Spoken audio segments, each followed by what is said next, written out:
Good morning everybody. तर आपण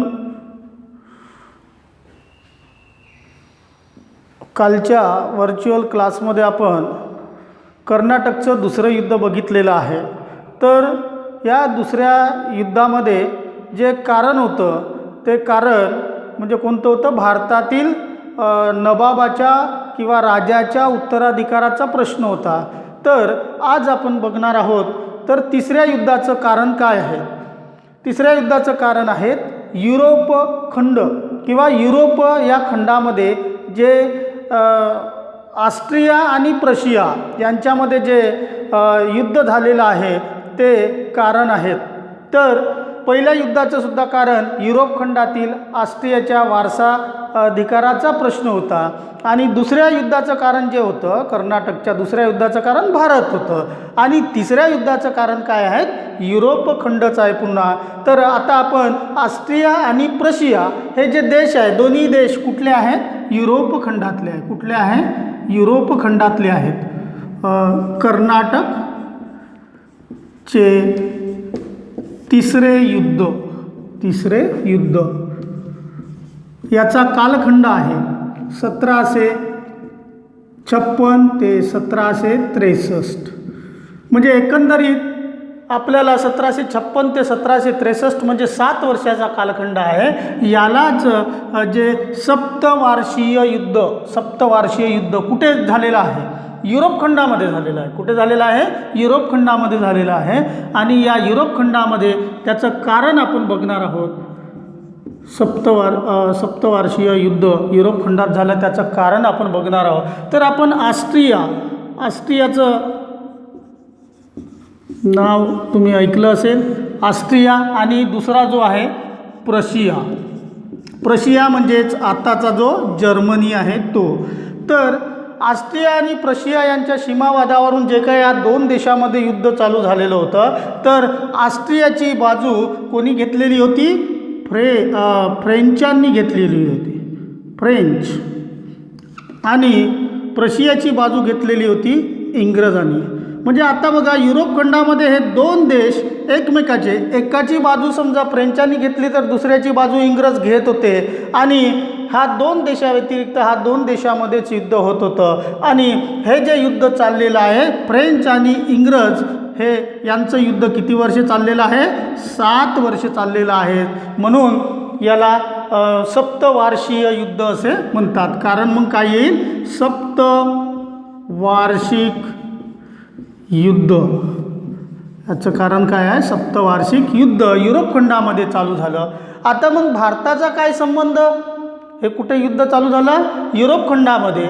आणि मग भारताचा आता काय संबंध की भारतामध्ये जे या पश्चिम किनारपट्टी आणि पूर्व किनारपट्टी याला आपण पश्चिम किनारपट्टी म्हणतो, याला पूर्व किनारपट्टी म्हणतो. तर बघा याच्यामध्ये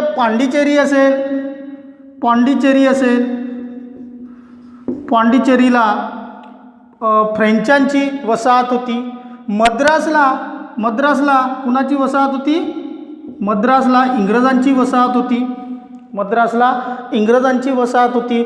मग साहजिकच आहे की फ्रेंच आणि इंग्रज यांच्यामध्ये जे 1756 युरोप खंडामध्ये या दोन देशांनी बाजू घेतली आणि हे युद्ध युरोप खंडामध्ये चालू झालं.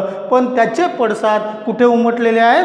भारतामध्ये. जसं फ्रेंच ईस्ट इंडिया कंपनी होती, फ्रेंच ईस्ट इंडिया कंपनी आणि ब्रिटिश ईस्ट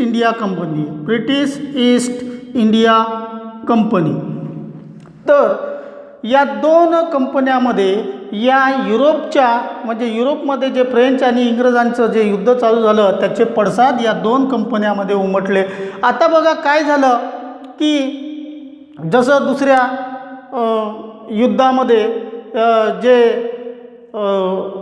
युद्धामध्ये एकंदरीतरित्या फ्रेंचांचा पराभव झालेला होता. आणि बघा झालं काय की जो महत्त्वाकांक्षी गव्हर्नर होता कोणाचा? फ्रेंच ईस्ट इंडिया कंपनीचा, त्या डुप्लेला वापस बोलावला. आपण गेल्या युद्धामध्ये आपण बघितलेलंच आहे. डुप्लेला वापस बोलावलं आणि त्याच्या जागी कोण आलेलं होतं? गाडेवू हा गव्हर्नर आलेला होता. आता मग काय झालं? गाडेवूने येऊन शांतता प्रस्थापित केली, आपण व्यापारावरतीच लक्ष घालायचं. परंतु झालं काय की युरोप खंडामध्ये सप्तवार्षिक युद्ध चालू झालं आणि त्याचे पडसाद इकडे सुद्धा उमटले. आता बघा, हा जो फ्रेंच आहे, या फ्रेंचांनी मग काय केलं? फ्रेंचांनी एक आपला जो सेनापती आहे त्याचं नाव आहे काउंटर डी लाली. याला कुठे बोलवलेलं आहे? याला कुठे पाठवलेलं आहे? भारताच्या दिशेनं पाठवलेलं आहे. कोणी? फ्रेंचांनी. कारण युरोप खंडामध्ये इंग्रज आणि फ्रेंचांचं युद्ध चालू झालं, म्हणून फ्रेंचांनी भारतामध्ये जा आणि संपूर्णपणे इंग्रजांवरती डायरेक्ट जाऊन हमला कर. हा निघाला कधी? 1756ला निघाला. येता येता त्याला 1758 साल उजाडलं. 58 साल उजाडल्यानंतर यानं मग आल्या आल्यात सेंट फोर्ट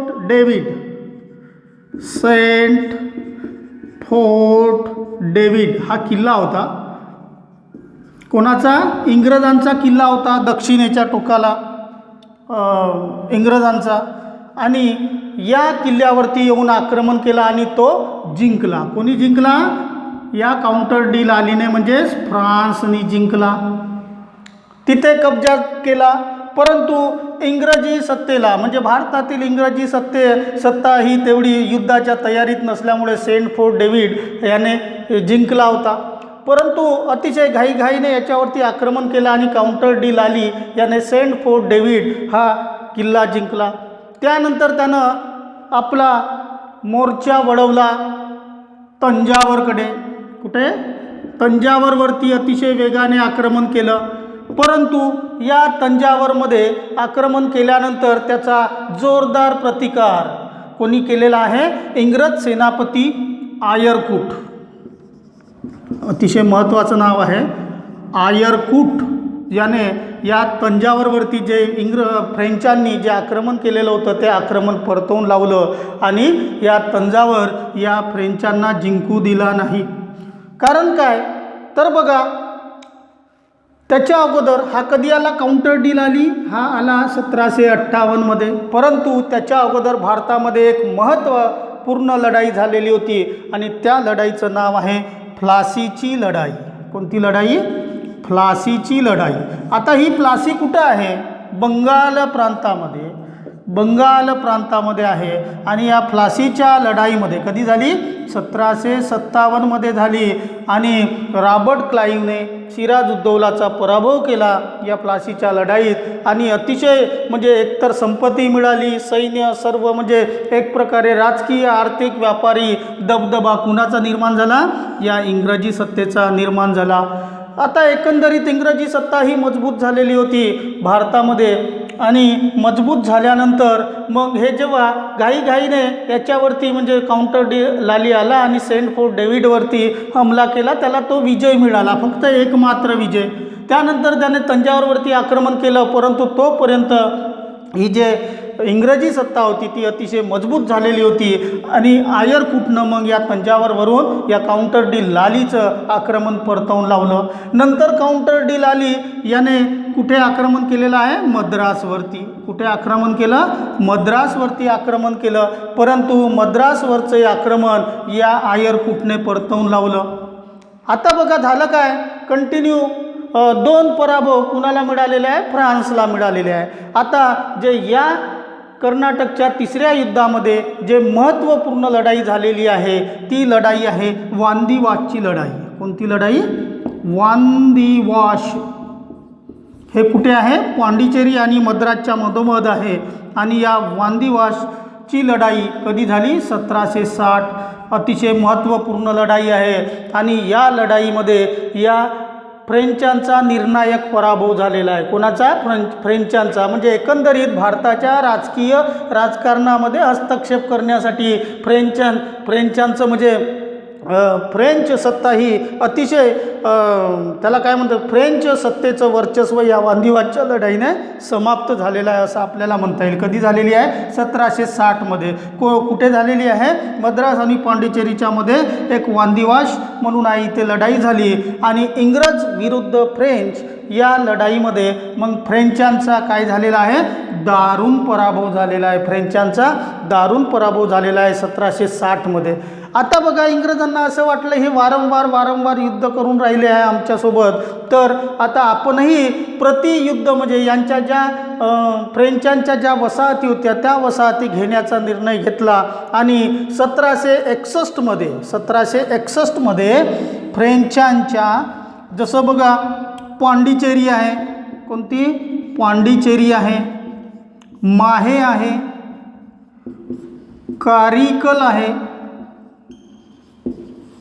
कारिकल आहे, जिंजी आहे.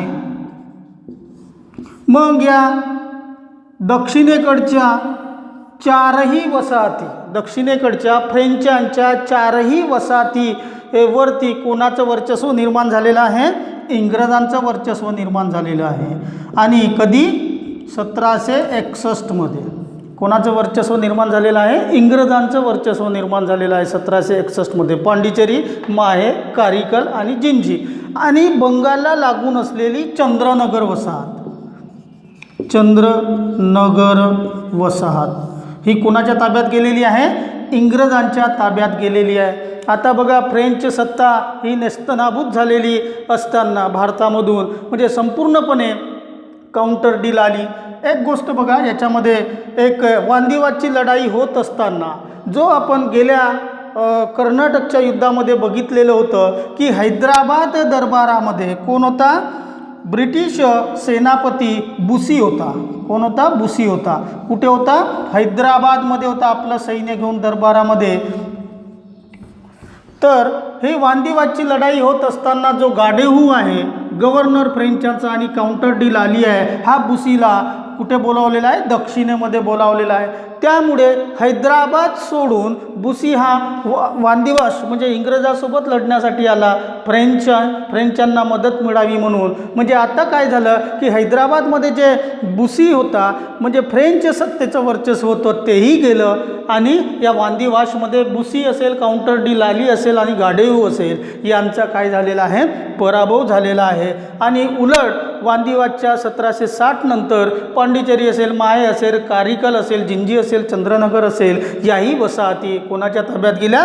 इंग्रजांच्या ताब्यात गेल्या. कोणाच्या ताब्यात? इंग्रजांच्या ताब्यात गेल्या. आता बघा झालं काय, आता युरोप खंडामध्ये आपण जाऊ थोडंसं. युरोप खंडामध्ये मग काय झालं? सप्तवार्षिक युद्धाची समाप्ती होत आलेली आहे आणि 1763मध्ये युरोप खंडातील युद्ध समाप्त झालं आणि या समाप्तीनंतर जो तह झाला त्या तहाला पॅरिसचा तह म्हणतात. कोणता? पॅरिस तह झालेला आहे. आता बघा, जसं युरोप खंडातील जे कारण होतं सप्तवार्षिक युद्ध, तेच युरोप खंडामध्ये हे सप्तवार्षिक युद्धाची समाप्ती झाली. कधी? 1763मध्ये. आणि त्याबरोबरच भारतातीलही संघर्ष समाप्त झाला आणि युरोप खंडामध्ये जे फ्रेंचची राजधानी आहे पॅरिस, या पॅरिसचा तह झाला. आता या तहानुसार काय काय झालेलं आहे ते आपण बघू.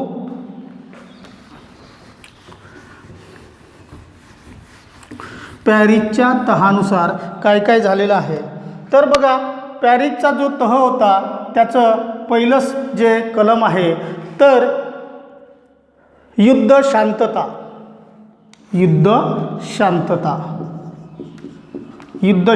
ठेवण्यात यावी. दुसरं जे आहे, फ्रेंचांनी भारतीयाच्या राजकारणात कसल्याही प्रकारचा हस्तक्षेप करू नये. तिसरं जे आहे, फ्रेंचांना हा ज्या वसाहती होत्या पांडिचेरी, माहे, कारिकल आणि जिंजी हा परत देण्यात आल्या, वसाहती परत देण्यात आल्या. फक्त अपवाद एक सोडून, चंद्रनगर सोडून.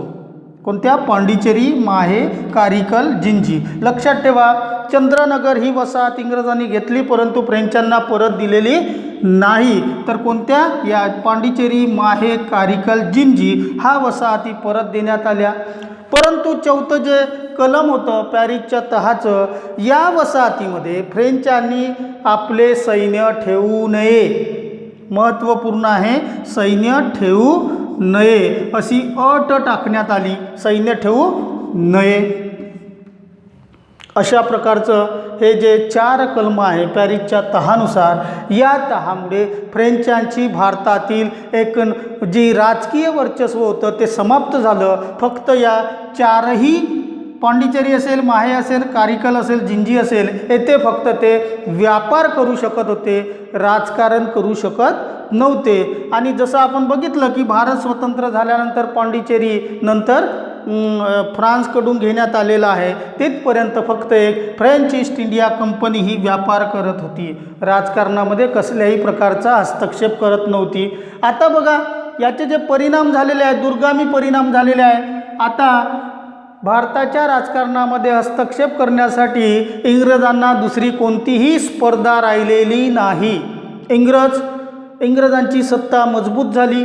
दक्षिण असेल, पश्चिम असेल किंवा पूर्व असेल, या भागामध्ये इंग्रजांची सत्ता मजबूत झालेली आहे. आणि याच दरम्यान आपण बघितलेलं आहे की 1762मध्ये जे मुंबईसुद्धा होतं, ते मुंबई बेटसुद्धा आंदण म्हणून ब्रिटिशांना मिळालेलं आहे. आता महत्त्वाचं, मुंबई असेल, मद्रास असेल, इकडे कोलकाता असेल, तीनही म्हणजे समुद्र किनाऱ्यावरील बंदरं इंग्रजांच्या ताब्यात आली. म्हणजे इंग्रजी सत्ता ही अतिशय मजबूत झालेली आहे. अशा प्रकारचं हे कर्नाटकचं तिसरं युद्ध आहे, 1756 ते 1763. याच्यामध्ये वांदिवासची लढाई लक्षात ठेवा, वांदिवासची लढाई. जसं बघा आपण बघितलं आहे की जे वांदिवास पहिल्या युद्धामध्ये कोणती लढाई झालेली आहे? पांडिचेरी. दुसऱ्या युद्धामध्ये अंबूरचं युद्ध, तिसऱ्या युद्धामध्ये वांदिवासची लढाई. अशा प्रकारे हे कर्नाटकचे तीनही युद्ध आहे. त्याचा मी सुरुवातीच्याच लेक्चरले कर्नाटकच्या पहिल्या युद्धामध्ये त्याचा डायग्राम दिलेला होता. तह कोणता झाला, कधी झाला?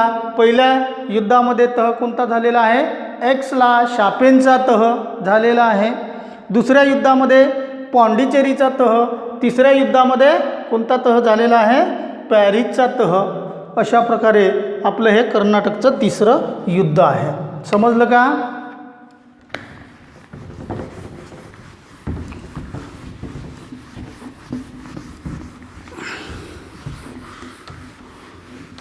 आता आपण बघू हे जे तीनही युद्धामध्ये एकंदरीतरित्या पहिलं जर युद्ध सोडलं तर दुसऱ्या दोन्ही युद्धामध्ये ब्रिटिशांना म्हणजे विजय मिळालेला आहे. आणि या विजयाची कारणे काय, किंवा फ्रेंचांच्या पराभवाची कारणे काय आहे, किंवा इंग्रजांच्या विजयाची कारणे काय आहे? फ्रेंचांच्या पराभवाची कारणे किंवा इंग्रजांच्या विजयाची कारणे. त्याच्यामध्ये नंबर 1, ब्रिटिश कंपनी ही कोणती कंपनी होती? खाजगी कंपनी होती. ब्रिटिश कंपनी ही कोणती कंपनी होती? ब्रिटिश ही खाजगी कंपनी होती. तर फ्रेंच ही कोणती होती? सरकारी कंपनी होती. त्यामुळे जे निर्णय घेतले जात असायचे ते खाजगी कंपनीचे सरकारी कंपनीपेक्षा वरचढ निर्णय असायचे. दुसरं जे कारण होतं, नौसेनेमध्ये तरबेज. नौसेना शक्तिशाली कोणाची होती? इंग्रजांची होती. नौसेना शक्तिशाली कोणाची होती? इंग्रजांची होती. तर फ्रेंचांची कमकुवत होती. कारण बघा की ब्रिटिश या देशाला चारही बाजूने समुद्र किनारा लाभला असल्यामुळे ते संपूर्ण आपली शक्ती नौसेनेवरती खर्ची करत असत. आणि नौसेना त्यांची म्हणजे समुद्राची राणी असं ब्रिटनच्या नौसेनेला म्हटलं जायचं. तिसरं जे कारण होतं, नेतृत्व क्षमतेचा अभाव. फ्रेंचांच्या गव्हर्नरापैकी फक्त एक डुप्लेजर सोडला. डुप्लेजर वगळता इतर जे गाडेऊ असेल किंवा बुसी असेल, हे जे वाईसराय किंवा गव्हर्नर होते ते म्हणजे कमकुवतपणा त्यांच्यामध्ये होता, तर उलट एका क्लर्क रॉबर्ट क्लाईव्हसारख्या क्लर्कचं कोणी सॉडर्सनी त्याचं ऐकलं, एका क्लर्कचं ऐकून त्याच्या विचाराने ते चाललं आणि त्यांना त्यामध्ये यश आलेलं आपल्याला दिसून येते. म्हणजे डुप्लेला परत बोलावणं ही फ्रेंचसाठी मोठी म्हणजे हानिकारक घटना ठरलेली आहे. जर डुप्ले असता तर चित्र वेगळं असतं असंही आपल्याला म्हणता येईल. त्यानंतरचं चौथं जे होतं घूस किंवा लाच खाणारे फ्रेंचांचे जे कोण होते, फ्रेंचांचे अधिकारी होते. जसं आपण मॉरिशस येथून ला ब्रुडेनेला बोलावलं होतं. कोणी? फ्रेंचांनी. हा फ्रेंचांचा अधिकारी होता ला ब्रुडेने. हा सैन्य घेऊन आला, विजय मिळवला, परंतु झालं काय की इंग्रजांच्या तावडीत हा फसला. याला पैसे देऊन वापस पाठवलं. त्यामुळे असे जे फ्रेंच अधिकारी होते ते लाचलुचपत अधिकारी होते. उलट इंग्रजांनी म्हणजे इंग्रजी सत्ता, इंग्रजी कंपनी, खाजगी कंपनी असल्यामुळे ते म्हणजे एका हिरीने युद्धामध्ये भाग घेतले.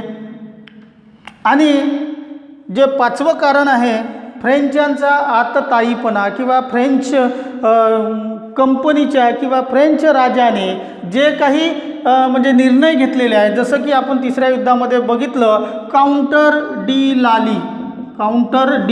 लाली याला कसल्याही प्रकारचा अनुभव नसताना, भारतीय प्रदेशाचा कसल्याही प्रकारचा अनुभव नसताना काय केलं की यानं डायरेक्ट येऊन सेंट फोर्ट डेव्हिड यावरती हमला केला. डायरेक्ट कसल्याही प्रकारची माहिती नाही, काही नाही, तो येऊन, कारण त्याला हुकूमच तसा होता फ्रेंच राजाकडून की जा तू डायरेक्ट युद्ध कर. म्हणून कसल्याही प्रकारचं पूर्वनियोजन नसताना याने जे विजय तर मिळाला, याला पहिला विजय मिळाला, सेंट फोर्ट डेव्हिड हा किल्ल्यावर ताबा मिळवला. परंतु त्यानंतरचं जे तंजावर असेल किंवा मद्रास असेल या लढाईमध्ये आयरकुटनं या काउंटर डी लालीचा सपशेल म्हणजे पराभव केलेला आहे. त्यानंतरचं आपल्याला कारण सांगता येईल बुसीला हैदराबादवरून बोलावलं. बुसी हा फ्रेंचांचा सेनापती होता आणि दुसऱ्या कर्नाटकच्या युद्धामध्ये त्याला हैदराबादचा जो सालाबत जंग नवाब होता त्याच्या दरबारी हा बुसी असल्यामुळे त्याला मग काय केलं, वांदिवादच्या लढाईमध्ये इंग्रजांना धडा शिकवण्यासाठी या काउंटर डी लाली असेल किंवा गाडेऊ असेल यांनी या बुसीला सैन्य घेऊन बोलावलं. त्यामुळे झालं काय की हैदराबादमध्ये फ्रेंच सत्ता राहिलेली नाही आणि त्यामुळे मग काय झालं की फ्रेंचांचा पराभव झालेला आहे आणि या तीनही युद्धामध्ये फ्रेंच सत्ता ही सपशेल अपयशी ठरलेली आहे असं आपल्याला म्हणता येईल. धन्यवाद. आपण पुढच्या व्हर्च्युअल क्लासला आपण जी प्लासीची लढाई आहे आणि या भारताच्या राजकारणामध्ये जे एक दुर्गामी परिणाम म्हणून प्लासीच्या लढाईकडे गणल्या जातो. प्लासीची लढाई न जसं ब्रिटिश साम्राज्याचा पाया रचला आणि बक्सारच्या लढाईनं तो पूर्णत्वास नेलेला आहे. 1757मध्ये जे बंगालमध्ये प्लासीचं जे युद्ध झालेलं आहे त्या युद्धामुळे भारताच्या राजकारणाला एक प्रकारची कलाटणी मिळालेली आहे. ते आपण नंतरच्या क्लासला बघू. धन्यवाद.